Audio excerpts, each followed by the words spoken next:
राहुल और काजल। राहुल ग्रेजुएशन करने के बाद MBA करने के लिए लखनऊ महानगर में पढ़ने जाता है, किराए के कमरे में रहते। आज दूसरा ही दिन हुआ था कि राहुल को सामने वाली खिड़की में एक खूबसूरत लड़की दिखी।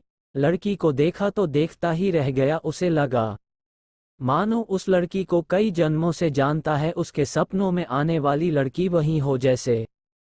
उस लड़की का नाम काजल था। काजल ने भी राहुल को देखा और एक दिन पूछ ही लिया, आप ऐसे क्यों देखते हो? किसी ने अगर देख लिया तो बहुत बदनामी होगी। राहुल ने कहा, जी मैं जानता हूँ, लेकिन आपको देखते ही पता नहीं मुझे क्या हो जाता है। ऐसा लगता है मैं आपको कई जन्मों से जानता हूँ। काजल ने कहा, ओके, फिल्मी डायलॉग बंद करो, लेकिन प्लीज आगे से ऐसे मत देखना। उस दिन काजल ने मना तो कर दिया, लेकिन राहुल का इंतजार करती रही। राहुल आया तो काजल ने मुस्कुराते हुए उसकी ओर देखा।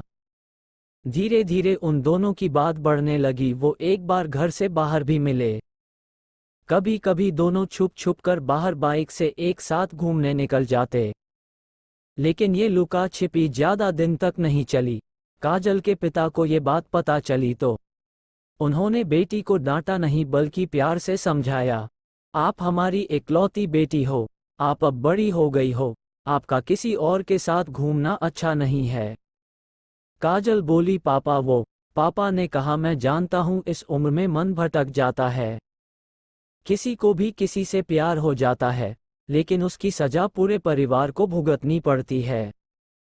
काजल, लेकिन पापा, मैं राहुल से शादी करना चाहती हूँ और वो भी तैयार है। पापा, शादी, बेटी, प्यार अलग है और शादी करके जीवन निर्वाह अलग।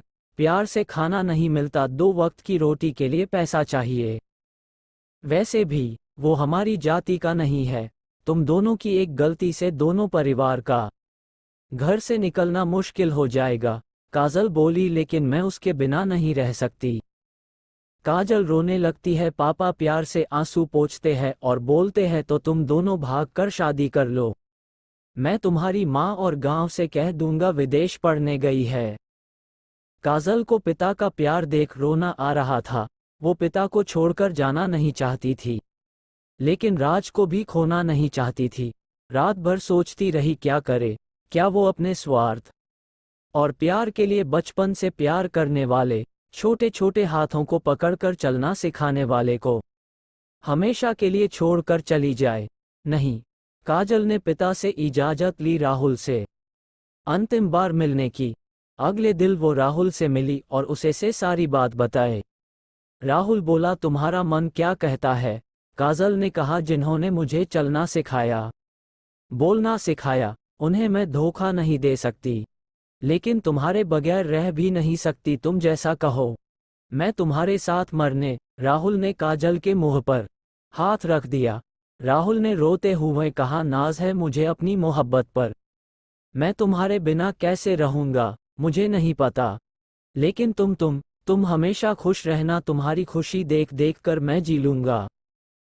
काजल ने भी रोते हुए जवाब दिया, मैं भी तुम्हारे बिना नहीं रह सकती। राहुल ने कहा, लेकिन मैं मजबूर हूँ, बस तुमसे आखिरी बार मिलने। राहुल ने कहा, रोना नहीं काजल, अगर ये हमारी आखिरी मुलाकात है तो इसमें आंसू नहीं, खुशी होनी चाहिए, जिसे देख मैं जिंदगी भर याद करके जी लूंगा। दोनों एक दूसरे को बाहों में भरकर शांत हो जाते हैं। काजल बोली, तुम मेरी शादी में जरूर आना। राहुल ने कहा, आऊंगा, जरूर आऊंगा, और जी भर कर नाचूंगा, जी भर कर। राहुल फिर रोने लगता है। काजल, खुद कहते हो खुश रहने को, फिर रोते हो। राहुल, ये कमबख्त आंसू भी ना रोकने से भी। But no, I am happy now. फिर शांति। कब शाम हो गई पता भी ना चला। दोनों दूर तक एक दूसरे को देखते हुए विदा हो गए। नियत समय पर काजल की शादी तय हो गई, बारात भी आई, बहुत सारे रस्में भी पूरी हो गई। लेकिन एकाएक लड़के ने शादी रोक दी। उसके हाथ में कुछ फोटो थे, राहुल और काजल के। उसने उसी समय राहुल को बुला कर लाने को कहा। चारों तरफ कानाफूसी होने लगी। सभी काजल के चरित्र पर आवाज उठाने लगे।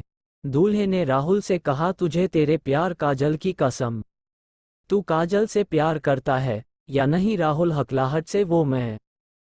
दूल्हा अगर मगर कुछ नहीं, हाँ या ना? राहुल, हाँ। दूल्हे ने कहा कि गुलशन नंदा की प्रेम कहानियों का बहुत असर है तुम पर, झूठ बोल देते तो मर जाती क्या ये? हाँ। जब रस चूस लिया तो क्या मैं शादी करके गुठली चूसूंगा? कितने बार हनीमून मनाया है? बोलना।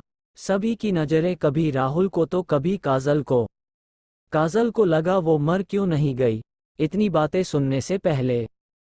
राहुल, आप गलत सोच रहे हैं, हमारा कोई संबंध। दूल्हा, क्या कोई प्रूफ है तुम्हारे पास? राहुल ने काजल की तरफ देखा, वो बस रोए जा रही थी। राहुल ने कहा, हाँ प्रूफ है। दूल्हा, तो दिखाओ। प्रूफ दिखाएंगे। राहुल ने कहा, मरता हुआ आदमी कभी झूठ नहीं बोलता। काजल को मैंने दिल से प्यार किया है, कभी भी उसे गलत नजरों से नहीं देखा। वो कल भी पाक थी, आज भी पाक है। इतना कहकर राहुल 4 मंजिले से नीचे कूद जाता है, उसका शरीर दूल्हे की कार पर गिरती है। काजल राहुल को पुकारती हुई किनारे आती है और राहुल की हालत देख जोर जोर से रोने लगती है। काजल, हो गया ना विश्वास तुम्हें मिस्टर राजमाथुर? तुम तो सोनिया के पीछे पीछे कॉलेज में घूमते थे, मैंने तो तुम्हारे से उसके बारे में कुछ नहीं पूछा। अब हो गई ना तसल्ली? राहुल, अगर उसे मुझसे सच्चा प्यार नहीं होता तो मैं आज यहाँ नहीं होती। वो कब का मेरे जिस्म से खेलकर मुझे भगाकर ले गया होता और किसी कोठे पर बेच देता। नहीं रहना इस पापी दुनिया में, तुम लोगों के बीच नहीं रहना। राहुल, मैं आ रही हूँ। काजल ने भी ऊपर से छलांग लगाई, वो भी कार पर। धड़ाक, दोनों के सर फट गए थे। पूरी कार खून से लथपथ हो रही था। राहुल ने हल्के से आंखें खोली, क्या दर्द हो रहा है? काजल, नहीं। तुम साथ हो तो दर्द कैसा? फिर दोनों ने एक दूसरे के हाथों में हाथ पकड़ा और हमेशा के लिए आंखें बंद कर ली। आज पूरा जमाना देख रहा था, लेकिन किसी में हिम्मत नहीं थी कि इन दोनों बेपनाह मोहब्बत करने वालों पर उंगली उठाए। सीख, कोई भी युवा अगर गलती करता है तो उनके गार्जियन अगर प्यार से आराम से समझाएं तो वो युवा समझ सकता है। और दूसरी बात, मौत कोई सॉल्यूशन नहीं है। आप युवा पीढ़ी कोई भी ऐसा ना करें।